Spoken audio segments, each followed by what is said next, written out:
Good morning students. आप सभी बच्चों ने पहली वीडियो को लाइक किया, चैनल को सब्सक्राइब किया, उसके लिए आपका तहे दिल से धन्यवाद। आज हम जो बात करने वाले हैं वो मत्स्य यूनिवर्सिटी बीएससी सेकेंड ईयर 24 अप्रैल को होने वाले इनऑर्गेनिक केमिस्ट्री के पेपर के बारे में।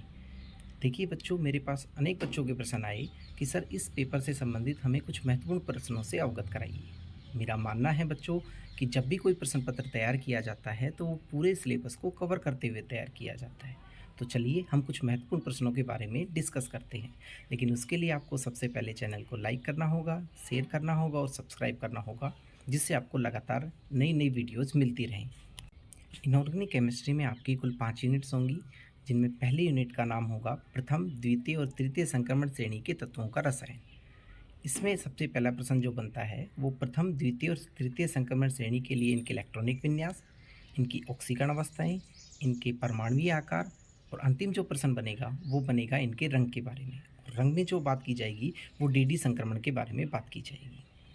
दूसरी जो यूनिट है महत्वपूर्ण, उसका नाम है कोऑर्डिनेशन कंपाउंड, उपसहसंयोजक यौगिक। और बच्चों याद रखना, इसमें केवल और केवल 2 प्रश्न निकल कर आते हैं। पहले प्रश्न होगा वर्नर थ्योरी और इसका प्रायोगिक सत्यापन। सबसे इम्पोर्टेंट है, हमेशा याद रखना, सेकेंड ईयर के लिए बीएससी सेकेंड ईयर में सेकेंड यूनिट कोऑर्डिनेशन कंपाउंड में जो पहला प्रश्न बनकर आता है वो आता है वर्नर थ्योरी और इसका प्रायोगिक सत्यापन। फिर भी अगर आपको इसमें कुछ और महत्वपूर्ण पढ़ना हो तो आप वैलेंस बॉन्ड थ्योरी, संयोजकता बंध सिद्धांत, शॉर्ट वीबीटी, इसके बारे में आप पढ़ सकते हैं। लेकिन बच्चों याद रखना, वीबीटी के बारे में एग्जामिनर कभी भी डायरेक्ट प्रश्न नहीं बनाता, वो आपको एक एग्जाम्पल के थ्रू पूछेगा। जैसे हम बात करते हैं कोबाल्ट +3 जब आयन रूप में उपस्थित होता है तो वो अनुचुंबकीय की तरह व्यवहार करता है, लेकिन जब ये संकुल यौगिक का निर्माण करता है, जैसे कोबाल्ट NH3 का होल 6+3 संकुल, तो ये प्रतिचुंबकीय की तरह व्यवहार करता है। ऐसा क्यों होता है, इसके बारे में हम वीबीटी से आसानी से हल कर सकते हैं। तीसरी यूनिट जो बन के आती है वो लैंथेनाइड और एक्टिनाइड तत्वों का रसायन, और इसके लिए पूरी यूनिट का जो बेस होता है वो होता है लैंथेनाइड और एक्टिनाइड तत्वों का संकुचन। लैंथेनाइड संकुचन किसे कहते हैं और एक्टिनाइड संकुचन किसे कहते हैं।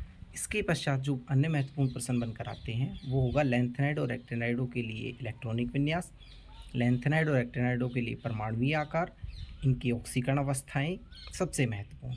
इसके पश्चात जो हम बात करते हैं वो बात करते हैं, अगर इस पेपर में इस यूनिट में आपको तो लैंथेनाइड तत्वों के लिए पृथक्करण, और जिसमें पहला मेथड आएगा आयन एक्सचेंज मेथड, आयन विनिमय विधि। फिर हम बात करते हैं यूनिट नंबर 4, जिसका नाम है अम्ल, क्षार तथा अजलीय विलायक। इसमें आपको केवल 4 अवधारणाएं याद करके जानी है। पहली अवधारणा का नाम होगा लक्स फ्लड अवधारणा, दूसरी का नाम होगा आरेनियस अवधारणा, तीसरा जो प्रश्न बनने की संभावना होती है वो होती है लुईस, और चौथा होती है ब्रोस्टन लोरी। इन चारों को कवर करते हुए आपके इस यूनिट में 10 नंबर पूर्ण हो जाते हैं। फिर भी आपको कुछ एक्स्ट्रा पढ़ना हो तो उसके लिए आप द्रव सल्फर डाइऑक्साइड, इसकी कोई 4 अवधारणाएं आपकी नोटबुक में लगभग 11 से 12 अभिक्रियाएँ हैं, जैसे रेडॉक्स अभिक्रिया, जैसे आयन विनिमय मेथड, इन सब के जैसे अम्ल क्षार अभिक्रियाएँ, इनके बारे में कोई 4 अभिक्रियाएँ आप याद करके जा सकते हैं। और आपका अंतिम और 5वीं यूनिट जो बचती है उसका नाम है ऑक्सीकरण और अपचयन, और इसमें आपको याद रखना है केवल 3 आरेख पढ़कर जाने हैं। पहला होगा फ्रॉस्ट आरेख, दूसरा होगा पॉरपैक्स आरेख और तीसरा होगा लैटिमर आरेख। इन तीनों आरेखों में से आपके 10 नंबर कवर हो जाएंगे। फिर भी अगर कुछ महत्वपूर्ण पढ़ना हो तो इसमें आप समानुपात और असमानुपातन की अभिक्रियाओं को पढ़कर जा सकते हैं। आई होप आपका पेपर अच्छा हो।